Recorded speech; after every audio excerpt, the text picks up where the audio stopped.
ಎಲ್ರಿಗೂ ನಮಸ್ಕಾರ. Air transplantation for baldness, ಕೂದಲು ಕಸಿ ಮಾಡೋದು ಅಥವಾ ನಾಟಿ ಮಾಡೋದು ಅಂತ ಕೇಳಿರ್ತೀರಾ. ಜನರಲ್ಲಿ ಇದ್ರ ಬಗ್ಗೆ ಸಾಕಷ್ಟು ಗೊಂದಲ ಇದೆ. ಏರ್ ಟ್ರಾನ್ಸ್ಪ್ಲಾಂಟೇಷನ್ ಸರ್ಜರಿ ಮಾಡಿಸ್ಕೋಬೋದಾ, ಮಾಡಿಸ್ಕೊಂಡ್ರೆ ಕೂದಲು ಬರುತ್ತಾ, ಬಂದ್ರೂ ಅದು ಪರ್ಮನೆಂಟಾ, ಅಥವಾ ನಮಗೆ ಎಷ್ಟು ಗ್ರಾಫ್ಟ್ ಬೇಕಾಗುತ್ತೆ ಅಥವಾ ಎಷ್ಟು ಖರ್ಚಾಗುತ್ತೆ ಸರ್ಜರಿಗೆ, ಈ ಥರ ಸಾಕಷ್ಟು ಡೌಟ್ಗಳಿರುತ್ತೆ. ಈ ಎಲ್ಲ ಪ್ರಶ್ನೆಗಳಿಗೂ ಉತ್ತರ ಕೊಡೋದ್ರ ಮುಖಾಂತರ ಏರ್ ಟ್ರಾನ್ಸ್ಪ್ಲಾಂಟೇಷನ್ ಬಗ್ಗೆ ನಿಮಗೆ ಇರುವಂಥ ತಿಳುವಳಿಕೆ ಹೆಚ್ಚು ಮಾಡುವಂಥ ಪ್ರಯತ್ನ ನಮ್ಮದು. Hair transplantation surgery is safe, scientific, and the results are permanent too, when performed in right hands at right place with a proper planning. Air transplantation surgery ಅಂದರೆ ಇದು ಭಾಳ ಸುರಕ್ಷಿತವಾದ ವೈಜ್ಞಾನಿಕ ಚಿಕಿತ್ಸಾ ವಿಧಾನ. ಇದನ್ನು ನಾವು ಭತ್ತದ ಗದ್ದೆಯಲ್ಲಿ ನಾಟಿ ಮಾಡ್ತಾರಲ್ಲ, ಅದಕ್ಕೆ ಹೋಲಿಸ್ಬೋದು. ಸಸಿ ಮಡಿ ಥರ ನಮ್ಮ ತಲೆ ಹಿಂಭಾಗದಲ್ಲಿ ಒಂದು ರಿಸರ್ವ್ಡ್ ಡೋನಾರ್ ಏರಿಯಾ ಇರುತ್ತೆ. ಸಾಮಾನ್ಯವಾಗಿ ನೀವು ನೋಡಿರ್ತೀರಿ, ಎಷ್ಟೇ ಕೂದಲು ಉಳಿದಿರೋ ತಲೆ ಹಿಂಭಾಗದಲ್ಲಿರೋ ಕೂದಲುಗಳು ಹಾಗೆ ಉಳಿದಿರುತ್ತೆ.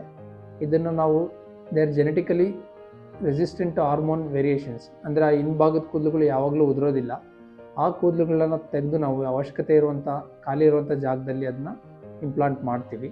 Single most important goal of hair transplantation surgery is that nobody should be able to notice it that you have undergone hair transplantation surgery.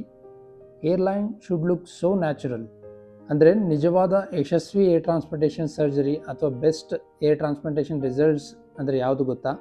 ನಿಮ್ಮನ್ನು ನೋಡಿದರೆ ಯಾರೂ ಕೂಡ ಕಂಡುಹಿಡಿಬಾರ್ದು ಇವರು ಏರ್ ಟ್ರಾನ್ಸ್ಪ್ಲಾಂಟೇಷನ್ ಸರ್ಜರಿ ಮಾಡಿಸಿದ್ದಾರೆ ಅಂತ. ಅಂದರೆ ಅಷ್ಟು ನ್ಯಾಚುರಲ್ ಆಗಿ ಕಾಣಬೇಕು. ಮುಂದಿನ ಏರ್ಲೈನ್ ಡಿಸೈನ್ ಆಗಲಿ ಅಥವಾ ಕೂದಲು ಇಂಪ್ಲಾಂಟೇಷನ್ ಮಾಡಿರೋಂಥ ಆ್ಯಂಗಲ್ಗಳಾಗಲಿ, ಡೆನ್ಸಿಟಿ ಆಗಲಿ, ಇದೆಲ್ಲದೂ ನಿಮ್ಮ ಮುಖಕ್ಕೆ ಹೋಲುವಾಗಿರಬೇಕು. Follow us for more honest hair transplantation related facts.